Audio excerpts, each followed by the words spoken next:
undeniably one of the greatest scorers in NBA history, but he has had one of the most interesting careers for a star of his caliber.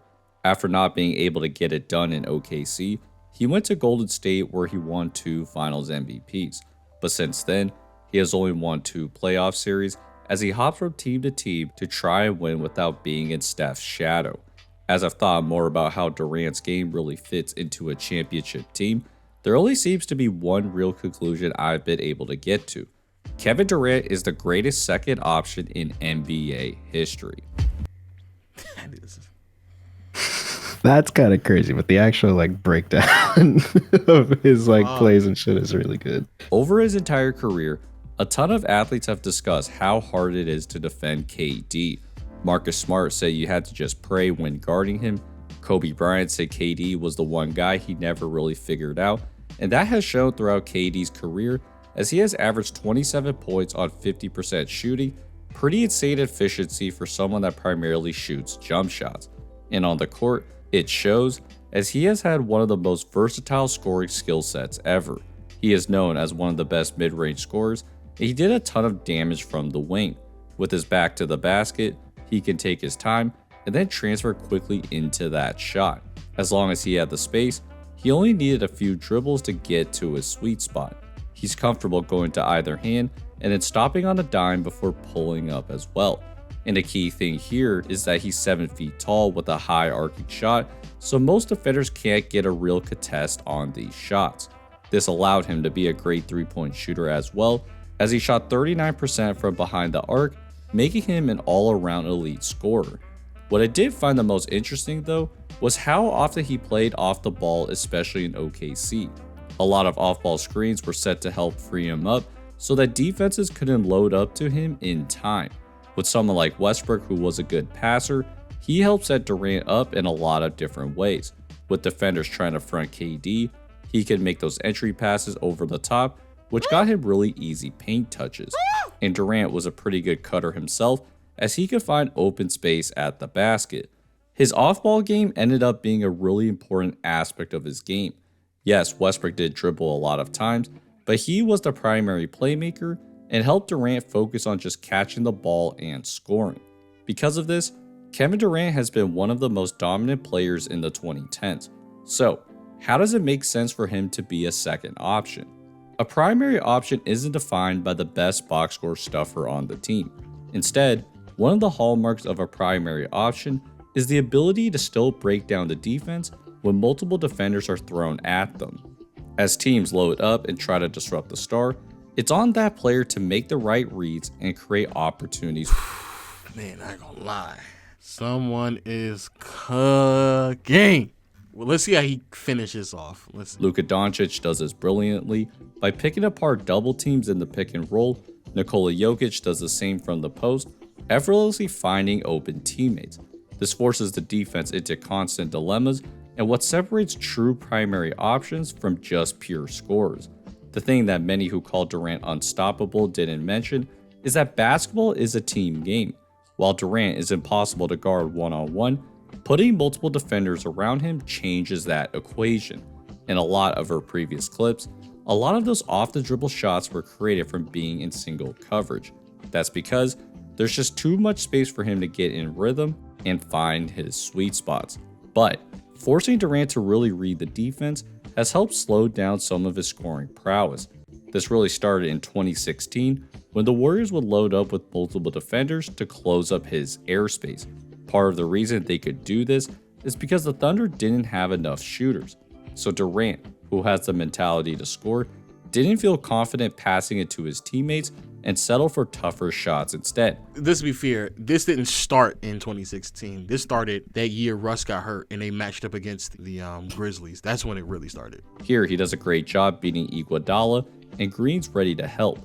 As he goes up, Adams is open underneath the basket. Serge Ibaka is also open in the corner. Okay, we gotta Serge. Okay, Serge is open for a reason though. This is shit I be talking about. All right. Let me see if he cooking. Let's see. Durant tries to go at one of the best defenders ever. On this one, he's coming off a curl, and he predetermines his shot over two Warriors defenders. If we go back, This needs to be thrown to Ibaka on the roll, especially with no Warriors big men near the paint. But Ibaka didn't roll though. Did Ibaka roll? Two Warriors defenders. No, he didn't. He's coming off a curl, and he predetermines his shot over. Yeah, Ibaka popped to the 3-point line. Overall, by having multiple defenders around him, this pushed him out a bit further and forced him to take these tough contested shots. Knowing that the defense was going to load up, Durant would go a bit quicker than he normally would like and put himself in bad positions to score. In that 2016 series, he settled a lot instead of trying to move the defense because he just didn't have the spacing that he ideally would want. As a result, in one of the all-time moves, Durant mustered up the courage to join the Golden State Warriors to play with more shooters and skilled players. That worked out immediately as he won back-to-back titles with 2 Finals MVPs. And in the 2017 Finals specifically, he scored 30 points in every game and averaged 35 points for the series. Because of this, a lot of people were under the impression that Durant had made a significant leap in his game. In reality though, it was the roster around him, specifically having Steph Curry, that made his life a lot easier.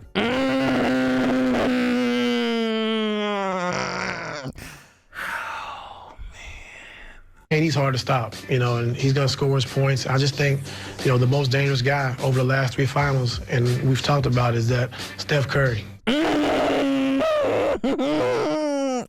I ain't gonna lie. This clip might as well be played at Steph's Hall of Fame. Hey, when Steph gets inducted into the Hall of Fame, just play this clip, my nigga. When he's making shots, when he's scoring the basketball, when he's passing the basketball, they're an unbelievable team. So I think, that's the hit of the snake. In the finals, the Cavs had clearly made the effort to sell to Steph Curry at all costs. This was most apparent in Game 1, when the Cavs let Durant get multiple fast break dunks because they didn't want Curry to shoot threes. This shit is nasty when you watch, and just watching this again is fucking crazy. It's crazy. It's insane to watch that shit. Curry often handled the basketball because the Cavs were going to double him. So with all that attention, Durant was often the beneficiary, driving into this wide open space for 2. Remember, in OKC, Durant would face these defensive shells where multiple guys zoned up on him. Bro, this is a big reason why I just cannot take a lot of these conversations serious, just blatantly comparing era from era, especially 2000s players. We gotta be serious. But y'all will sit here and complain when there is one non-floor spacer on the floor. Y'all will lose y'all mind like, oh my God, he can't shoot threes, take him off. Like, there'll be one nigga. One. And there will be like multiple of these same niggas on the floor for everybody else in the 2000s. But then y'all sit here and say like how much better niggas are, like with floor spacing and better understanding of how offenses should be structured. Because even if you're not a shooter, they tend to put the ball in your hand in very efficient and advantageous situations way more now than they used to back in the day. Back in the day, the ball get put in your hand based off of your position rather than your actual skill set. That tends to be the difference from era to era. And would face these defensive shells where multiple guys zoned up on him. But in Golden State, the defense lightened up. With Curry around, he has all that space on the wing and scores. The other way Curry set up Durant was through the pick and roll. Again, with multiple dudes always going to Steph, that left Durant with a much easier matchup in isolation. And there's just no chance someone like Kevin Love can even defend that. Essentially, with more resources dedicated to Steph, Durant was able to find the shots that he really likes without resistance, which really helped with his efficiency. When Curry was not on the floor, the offense didn't look nearly as potent. Yes, they had Klay Thompson, but the offense looked more traditional with the ball at the top of the key and trying to drive the lane and kick out for threes. The off-ball movement that was Golden State's calling card wasn't really there because they had Durant trying to be the primary playmaker. This difference in offensive flow can be reflected by Durant and Curry's impact in the offense. Through their 3 years together, when Durant was on the floor and Curry was not, Golden State only outscored teams by 2.54 points per 100 possessions.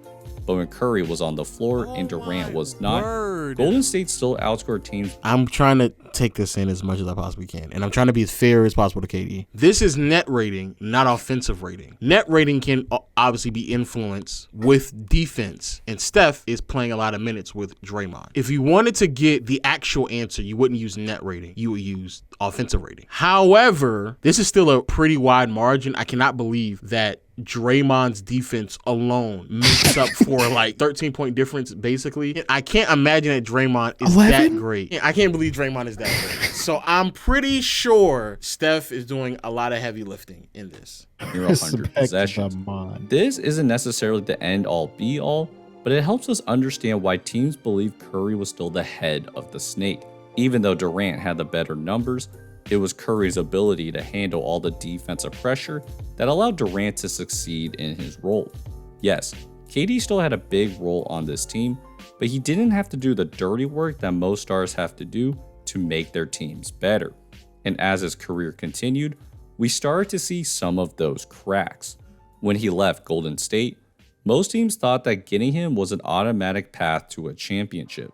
But since he's left, he's only won 2 playoff series in his career, despite having multiple stars alongside him and much more shooting than he had at any time in OKC. This is also being very disingenuous. And this is another reason why I hated this idea when people were trying to fight against me about the difference between Kevin Durant and like how his inability to go downhill drastically changed after that Achilles injury. And I genuinely hate it when people were trying to argue against that because it was this gross misrepresentation of who Kevin Durant once was in contrast to who he eventually became in Brooklyn and onwards. Durant was just not the same defender.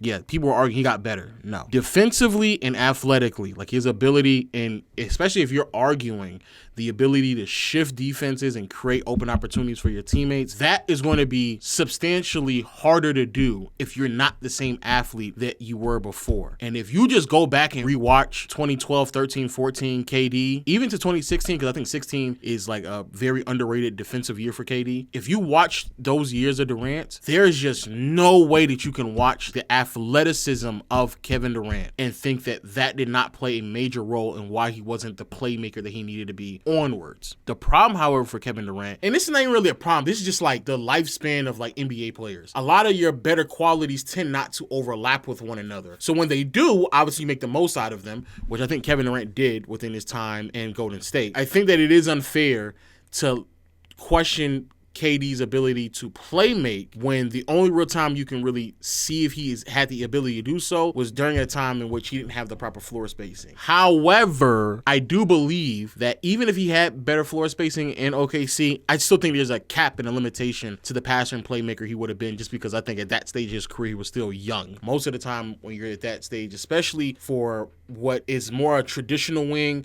more coming off of pin downs, elevators, floppies, like those type of like off-ball actions, a lot of those wings normally don't really develop a high level of passing and playmaking anyway, because normally they just utilize like play finishers for the most part. That's because KD had to become the primary playmaker.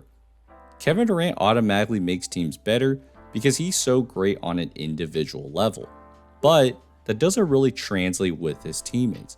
The biggest thorn in Durant's offensive game is his ability to find his teammates. Against double teams, he struggled to secure the ball and then find the open guy. Because he's loose with the ball, a lot of defenders are waiting to strip the ball as he's trying to corral it. So even if his teammates are open, he's not prepared for the double to be able to find them. One specific aspect of his passing that Durant never figured out was using his eyes to move the defense. And this allows help defenders to read his passes. I ain't gonna lie, these are pretty nasty clips. Hey, even with all that bail I'm giving KD, these are some nasty clips. I can't hold you. These are just nasty clips. I'm gonna be honest with y'all. This is nasty. Is so high up to close off Durant's driving lane. That then puts a ton of pressure on Horford to react to either of these nets. But because Durant's staring at Claxton, Horford can rotate, and even if the ball moves around, everyone rotates perfectly, which loses that advantage. Funny enough, just a minute later, Horford's the passer and Durant's the help defender. But because Horford fakes that pass to move KD, now the corner 3 is open and Williams just misses. As Durant has gotten older, defenses have become smarter and faster. so it requires the smallest of details, like using your eyes to move the defense, to really open up the passing lanes that you truly want. And Durant has never really figured that out. Defenses have then continued to pressure him, and he hasn't been able to maximize the offense with that extra attention. The reality is that Durant never found that co-star that could relieve him of some of those playmaking duties. Harden was probably the closest guy that really embraced being the point guard in Brooklyn, but that experiment only lasted 16 games together. Kyrie Irving has a similar mentality as Durant in terms of scoring first before trying to find his teammates. And then in Phoenix, they wanted Devin Booker to be that primary playmaker, but he also has similar issues as KD. While he doesn't turn the ball over as much as him, he also doesn't do enough to punish those double teams. Most notably against Denver, Booker couldn't make the skip pass to the corner, which allowed Denver's defense to rotate just one pass away. And as the years went on, the offense continued to make the same mistakes, and as a result, the Suns had to blow it up and are now in the midst of a rebuild. Which then leads to my most important point. Kevin Durant's value didn't come from elevating the floor of a team, but more so elevating the ceiling of a great team already. As long as there was a playmaker on the floor, Durant could maximize his value by focusing on finding the right matchups so that he could score more effortlessly.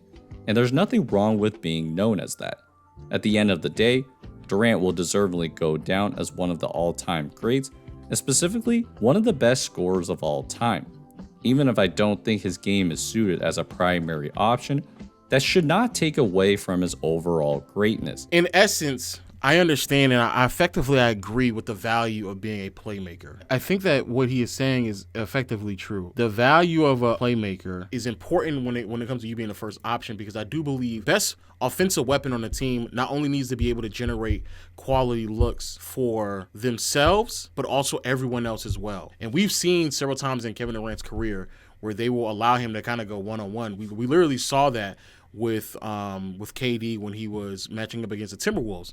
They allowed Gobert or Cat to just defend KD and kind of cut off a lot of other things. And if KD wanted to go one-on-one, that's fine, because at the end of the day, he's not going to be able to generate enough points to beat someone.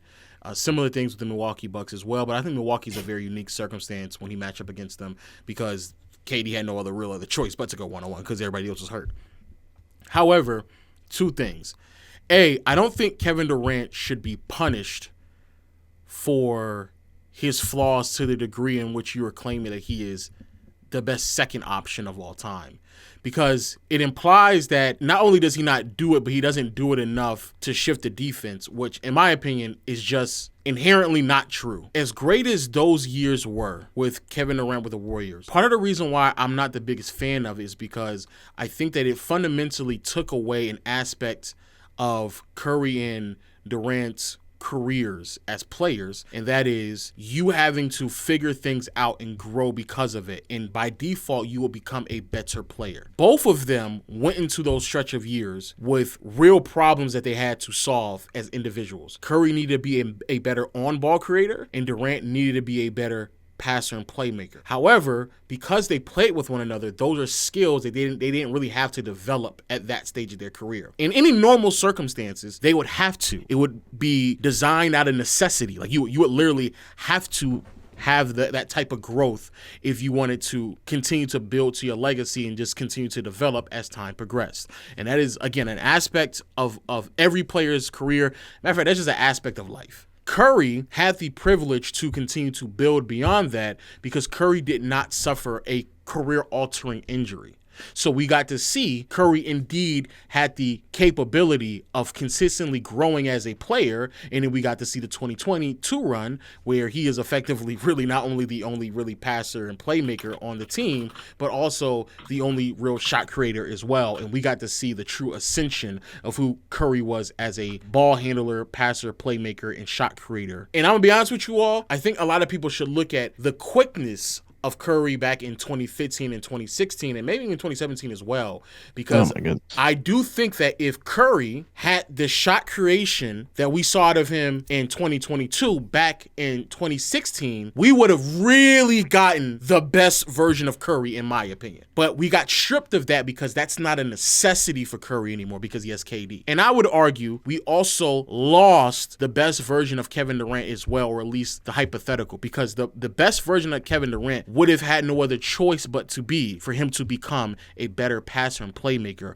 while still being the athlete that he was before he tore his Achilles. So these are all aspects of their games that would have occurred. That's the reason why LeBron in Miami, that's the best version of him, because he figured out and developed his scoring ability as a post player, as a scorer, as a shooter, three-point shooter, et cetera, et cetera. But that came out of necessity. That's the reason why Jokic over the last 2 to 3 years has been so much better than what he was in previous years, because he went through those years without Jamal Murray and without MPJ and was forced to have a degree of aggressiveness from a scoring standpoint that even still wavers from time to time. But I think that it was necessary for him to go through those years so he understood when to pick the points and times in which to be aggressive. Same thing with Shaq. I think it was perfect that Shaq failed as many times as he did, because then he gained the patience and became a better passer out of the post by the time we got to the three-peat. Same thing with Hakeem. Even Jordan. A lot of those times, if you look on early in his career, he's just not the passer that he needs to be. And he's also not the shooter that he needs to be. Karl Malone is another example where Malone became a better passer. He had a better feel for it. In essence, I understand what he's saying, because I do think passing and playmaking is a very underrated aspect of offense. And I think too many people write it off as just like you're farming assists, and it is what it is. I think KD was much closer to the player that we would have saw out of him, and writing him off, believing that he wasn't where he needed to be, and saying that he's just the greatest second option, I think it's a tad bit too much. As time continues to progress, I understand and comprehend what the point is trying to be made there. I just think that the greatest second option is crazy.